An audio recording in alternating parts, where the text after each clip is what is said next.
Petrol diesel ದರ ಏರಿಕೆ ಮಾಡಿದ್ದು ಮೋದಿ ಕೊಡುಗೆ ಅಂತ ಡಿಸಿಎಂ ಡಿಕೆ ಶಿವಕುಮಾರ್ ಹೇಳಿದ್ದಾರೆ. ಮಿತಿಯಾಗಿ ಬಳಸಿ, ಚಿನ್ನ ತಗೋಬೇಡಿ, ಅಡುಗೆ ಎಣ್ಣೆ ಕಡಿಮೆ ಬಳಸಿ ಅಂತಾರೆ. ನೆರೆಯ ದೇಶದೊಂದಿಗೆ ಸಂಬಂಧ ಸರಿಯಾಗಿಲ್ಲ, ದೇಶವನ್ನ ಕಾಪಾಡಬೇಕು ಎಂದು ಮೋದಿ ವಿರುದ್ಧ ವಾಗ್ದಾಳಿ ನಡೆಸಿದರು. ಬೆಳಗಾವಿಯಲ್ಲಿ ಮುಂದಿನ ಮುಖ್ಯಮಂತ್ರಿ ಡಿಕೆ ಶಿವಕುಮಾರ್ ಎಂದು ಬ್ಯಾನರ್ ಅಳವಡಿಸಲಾಗಿದೆ. ಬೆಳಗಾವಿ ಚೆನ್ನಮ್ಮ ವೃತ್ತದಲ್ಲಿ ಕಾಂಗ್ರೆಸ್ ಮುಖಂಡ ಮೃಣಾಲ್ ಹೆಬ್ಬಾಳ್ಕರ್ ಡಿಕೆ ಶಿವಕುಮಾರ್ಗೆ ಹುಟ್ಟುಹಬ್ಬದ ಶುಭಾಶಯ ಕೋರಿ ಬ್ಯಾನರ್ ಅಳವಡಿಸಿದ್ದಾರೆ. ಭಾರೀ ಗಾಳಿ ಸಹಿತ ಸುರಿದ ಮಳೆಗೆ ಮನೆಯ ಮೇಲ್ಚಾವಣಿ ಕುಸಿದು ಪತಿ ಪತ್ನಿ ಹಾಗೂ ಇಬ್ಬರು ಮಕ್ಕಳು ಸಾವನ್ನಪ್ಪಿರುವ ಘಟನೆ ವಿಜಯಪುರ ಜಿಲ್ಲೆಯ ಆಲಮೇಲ ತಾಲೂಕಿನ ಮೋರಟಗಿ ಗ್ರಾಮದಲ್ಲಿ ನಡೆದಿದೆ. ತಮ್ಮ ಮನೆಯ ದುರಸ್ತಿ ಮಾಡ್ತಿದ್ದ ಕಾರಣ ಹಳೆಯ ಮನೆಯಲ್ಲಿ ಬಾಡಿಗೆ ಇದ್ರು. ನಿನ್ನೆ ರಾತ್ರಿ ಭಾರೀ ಗಾಳಿ ಸಹಿತ ಸುರಿದ ಮಳೆಗೆ ಮೇಲ್ಚಾವಣಿ ಕುಸಿದು ಬಿದ್ದು ಸಾವನ್ನಪ್ಪಿದ್ದಾರೆ. ಸ್ಥಳಕ್ಕೆ ಸಿಂದಗಿ ಪೊಲೀಸರು ಭೇಟಿ ನೀಡಿ ಪರಿಶೀಲನೆಯನ್ನ ನಡೆಸಿದ್ದಾರೆ. ಚಿತ್ರದುರ್ಗದ ರಾಮಸಾಗರ ಗ್ರಾಮದಲ್ಲಿ ಆಲಿಕಲ್ಲು ಸಹಿತ ಭಾರೀ ಮಳೆ ಸುರಿದಿದೆ. ಚಳ್ಳಕೆರೆ ತಾಲೂಕಿನಲ್ಲಿ ಮಳೆಯ ನಡುವೆ ಬೃಹತ್ ಗಾತ್ರದ ಆಲಿಕಲ್ಲುಗಳು ಧರೆಗೆ ಬಿದ್ದಿವೆ. ಗ್ರಾಮದ ರೈತರೊಬ್ಬರ ದಾಳಿಂಬೆ ತೋಟದಲ್ಲೂ ಹಲವು ಕಡೆ ದೊಡ್ಡ ಗಾತ್ರದ ಆಲಿಕಲ್ಲುಗಳು ಕಾಣಿಸಿಕೊಂಡಿವೆ. ಅಪರೂಪದ ದೃಶ್ಯ ಕಂಡು ಸ್ಥಳೀಯರು ಸಂತಸವನ್ನ ವ್ಯಕ್ತಪಡಿಸಿದ್ದಾರೆ. ಮಧ್ಯರಾತ್ರಿ ಸುರಿದ ಭಾರೀ ಮಳೆಗೆ ಬಾಗಲಕೋಟೆ ಜಿಲ್ಲೆಯ ಲೋಕಾಪುರ ಪೊಲೀಸ್ ಠಾಣೆ ಜಲಾವೃತಗೊಂಡಿದೆ. ಭಾರೀ ಪ್ರಮಾಣದಲ್ಲಿ ಸುರಿದ ಮಳೆಗೆ ಠಾಣೆ ಆವರಣದಲ್ಲಿ ಸುಮಾರು 2 ಅಡಿಯಷ್ಟು ನೀರು ತುಂಬಿದೆ. ರಾತ್ರಿ ಇಡೀ ಮಳೆ ನೀರನ್ನ ಹೊರಗೆ ಹಾಕಲು ಪೊಲೀಸರು ಹರಸಾಹಸವನ್ನ ಪಟ್ಟಿದ್ದಾರೆ.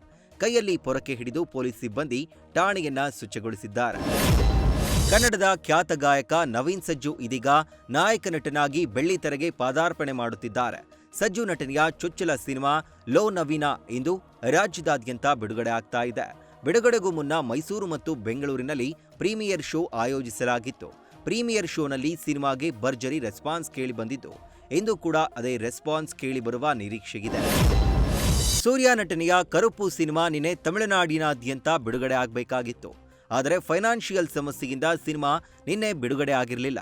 ಇದೀಗ ಸಮಸ್ಯೆಗಳೆಲ್ಲ ನಿವಾರಣೆಯಾಗಿದ್ದು ಇಂದು ರಾಜ್ಯದಾದ್ಯಂತ ಸಿನಿಮಾ ಬಿಡುಗಡೆ ಆಗ್ತಾ ಇದೆ. ಇಂದು ಬೆಳಗ್ಗೆಯಿಂದಲೇ ಅಭಿಮಾನಿಗಳು ಥಿಯೇಟರ್ ಮುಂದೆ ಜಮಾವಣೆಗೊಂಡಿದ್ದು, ಸೂರ್ಯನ ಹೊಸ ಅವತಾರವನ್ನ ಕಣ್ತುಂಬಿಕೊಳ್ಳಲು ಅಭಿಮಾನಿಗಳು ತುದಿಗಾಲಲ್ಲಿ ನಿಂತಿದ್ದಾರೆ. ತಮಿಳು ತೆಲುಗು ಇಂಡಸ್ಟ್ರಿಯಿಂದ ಶಿವಣ್ಣಗೆ back to back cinema offers ಹುಡುಕಿ ಬರ್ತಿವೆ. ಜೈಲರ್ ಬಳಿಕ ಶಿವಣ್ಣ ಪಾತ್ರಕ್ಕಾಗಿ ಭಾರೀ ಬೇಡಿಕೆ ಶುರುವಾಗಿದೆ. ಅದೇ ನಿಟ್ಟಿನಲ್ಲಿ ರಾಮ್ ಚರಣ್ ನಟನೆಯ ಪೆದ್ದಿ ಸಿನಿಮಾದಲ್ಲೂ ಶಿವಣ್ಣಗೆ ಪ್ರಮುಖ ಪಾತ್ರದ ಆಫರ್ ಬಂದಿತ್ತು. ಇದೀಗ ಶಿವಣ್ಣ ಫಸ್ಟ್ ಗ್ಲಿಂಪ್ಸ್ ಬಿಡುಗಡೆಯಾಗಿದ್ದು ಎಲ್ಲರೂ ಹುಬ್ಬೇರಿಸುವಂತೆ ಮಾಡಿದೆ.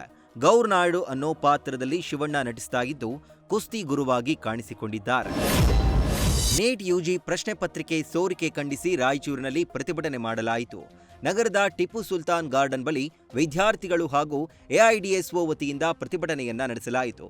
ನೀಟ್ ಪರೀಕ್ಷೆಯನ್ನ ಪಾರದರ್ಶಕವಾಗಿ ನಡೆಸುವುದರಲ್ಲಿ ಕೇಂದ್ರ ಸರ್ಕಾರ ವಿಫಲವಾಗಿದೆ.